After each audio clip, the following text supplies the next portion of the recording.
المتحف المصري له تاريخ عريق، حيث بدأ التفكير في إنشاء المتحف المصري منذ عام 1835، عندما قرر إنشاء وجمع الآثار المصرية في مكان في حديقة الأزبكية. وده كان وقت حاكم مصر في هذا الوقت محمد علي باشا. هذه المجموعة نقلت إلى القلعة، وتم إهداء معظم هذه المجموعة إلى ولي عهد النمسا حوالي عام 1851. عندما جاء مريض إلى مصر فكر في جمع الآثار المصرية وحفظها في دار الآثار المصرية في منطقة بولاق، وتم افتتاح متحف بولاق رسميا عام 1863. مجموعة متحف بولاق تم نقلها إلى متحف الجيزة، وده كان عام 1890. لكن متحف الجيزة كان عبارة عن قصر إسماعيل باشا، فكان لا يناسب عرض الآثار المصرية القديمة والقطع الضخمة والتماثيل الكبيرة. لذلك تم التفكير في إنشاء المتحف المصري، ولذلك تم عمل مسابقة دولية نجح فيها المهندس الفرنسي مارسيل دورنيو في تصميم مبنى المتحف. وفعلا بدأ وضع حجر الأساس عام 1897، واستمر بناء المتحف حوالي 3 سنوات، وتم الانتهاء من البناء عام 1901، وتم الافتتاح رسميا في 15 نوفمبر عام 1902. طبعا المتحف المصري هو أول متحف في الشرق الأوسط ينشأ خصيصا كمتحف، بيحوي الآثار المصرية منذ بداية عصور ما قبل التاريخ حتى العصر اليوناني والروماني. كانت كل الآثار المصرية التي يتم اكتشافها، القطع المنقولة، كانت تنقل إلى المتحف المصري. لذلك عندما تم التفكير في إنشاء المتاحف الجديدة وافتتاحها، توجهوا للمتحف المصري لأخذ قطع لكي يتم إسراء العرض في المتاحف التي يتم إنشائها حديثا.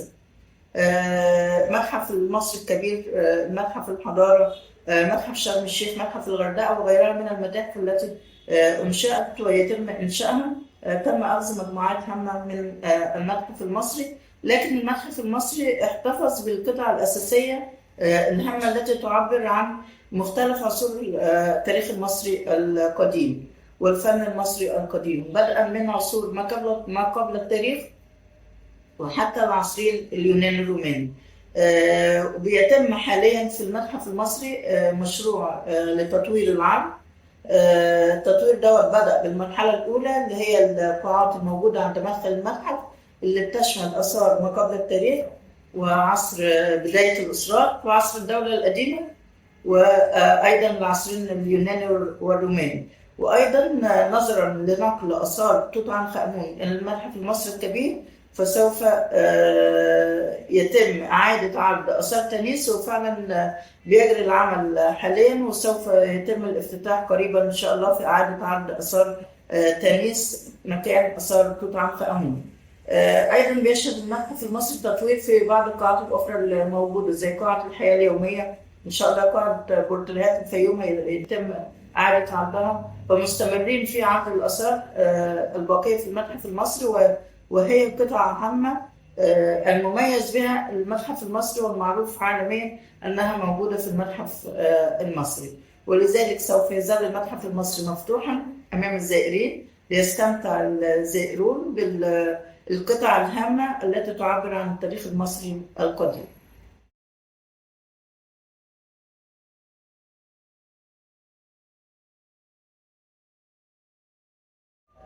تم إقامة العديد من المعارض المؤقتة بالمتحف المصري، بل أكثر من 100 معرض مؤقت في قاعة المعارض المؤقتة أو عند مدخل المتحف أو في الأماكن المتاحة في الطابق العلوي.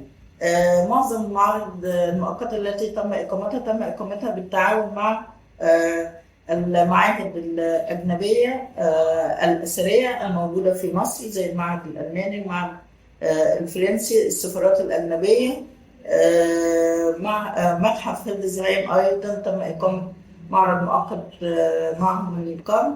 هذه المعارض بيتم من خلالها عرض قطع لم تعرض من قبل، إلقاء الضوء على القطع التي تم في حفائل البعثات العاملة في أرض مصر ولم تعرض في أي متحف في مصر، فبيتم إحضار هذه القطع وعرضها في المعارض المؤقتة في المتحف المصري.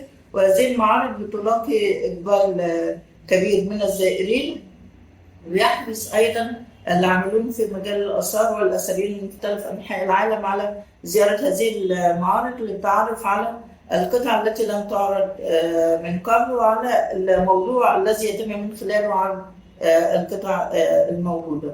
الحقيقة المعارض دي بتساهم وهي بقت سمة مميزة للمتحف المصري، إقامة معارض مؤقتة بالمتحف المصري، يعني على مدار العام بيكون هناك معرض مؤقت مقام في المتحف المصري. بيتم إعداد العرض لهذه المعارض من خلال أمناء المتحف القائمين على العرض المتحفي بالمتحف، طبعا بالتعاون مع المؤسسات التي يتم الاشتراك معها في إقامة المعرض المؤقت بالمتحف لإظهار المعرض بطريقة لائقة بالقطع التي تعرض به، وأيضا بالترويج بعرض مؤقت بالمتحف المصري. بيستمر عرض المعارض المؤقتة اللي تعرض في المتحف حوالي على أقل تقدير بيكون شهرين. بيتم توزيع الكتيبات على الزائرين الخاصة بالمعرض المؤقت. اللوحات الموجودة الإيضاحية أيضا بتجذب الزوار إن هم يقرأوا عن فكرة المعرض المؤقت المقام بالمتحف. أيضا بيتم عمل كتيب لاستطلاع رأي الزائرين في المعارض المؤقتة، والحقيقة بيكون الفيدباك ليهم بيكون كويس جدا، إن هم بيستمتعوا بالمعارض المؤقتة اللي بتقوم بالمتحف، خاصة بتكون طريقة عرضها مختلفة عن باقي الآثار المعروضة بعرض دائم في المتحف. المعرض كونتير بالرامس ده معرض بتاعنا مع متحف هيلدزهايم. الحقيقة نسعد إن هو بيكون في المتحف المصري. إحنا عندنا في المتحف المصري معظم الآثار اللي اكتشفها محمود حمزة معروض جزء كبير منها في المتحف المصري، وأيضا جزء كبير موجود في المخازن. فده برضو هيكون في فرصة إن إحنا نعرض جزء من الآثار المخزنة التي لم تعرض من قبل بالمتحف المصري موجودة في البدروم منذ وقت اكتشافها. دي هيكون فرصة كبيرة جدا إن إحنا نعرضها لأول مرة للزائرين. أيضا هيتم عرض آثار قامة البعثة العاملة في كونتير بالرامس حاليا باكتشافها. ده هيكون في فرصة إن هي تأتي من المخازن وتعرض لأول مرة بالمتحف المصري. فده هيكون برضو ليه صدى كبير إن عرض آثار بتعرض لأول مرة، كما حرص المتحف المصري دائما على إن المعارض المؤقتة بيعرض بها آثار لأول مرة. إن شاء الله يكون معرض ناجح بإذن الله. شكرا.